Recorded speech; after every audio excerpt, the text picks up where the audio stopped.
Presidents and the judicial branch have tangled before. That's not new. But what is new is the brio with which the president and his team have asserted the scope of executive power. This takes us back to the founders who were obsessed with carefully apportioning power among the three branches so that none could gain too much power and trample the rights and liberties of citizens. To help us break down this turn in the presidential narrative, we turn to CBS legal contributor Jessica Levinson. Jessica, it's good to be with you again.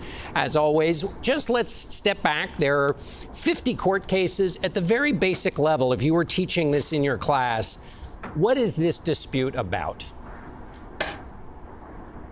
So this dispute is about the scope of executive authority. And exactly as you said, John, the founders were obsessed with dispersing power because we came from a monarchy. So we wanted to spread power out, not just among three branches, but among two levels of government. And I think what many of these disputes, and we really shouldn't lump them all together, but if we had to, what we're talking about is how much can a president do by himself? How much can executive agencies do by themselves? How much do you have to consult with Congress?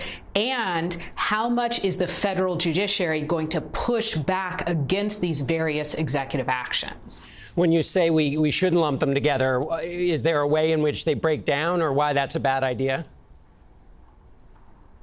Yes, because I think they actually are all different in the sense of the executive order dealing with birthright citizenship. I think there's an extremely strong argument to challenge that particular order because it contravenes the Constitution. And as you know, John, it's the Constitution, then statutes, then things like executive orders. But when we think about other potential executive orders, like a buyout of federal employees or the ability of DOJ to access Treasury records, or even reorganizing USAID, those are different. Those talk about executive agencies and reorganizing those agencies to a certain extent. And I'm not saying those are all fine, but the legal arguments there are different.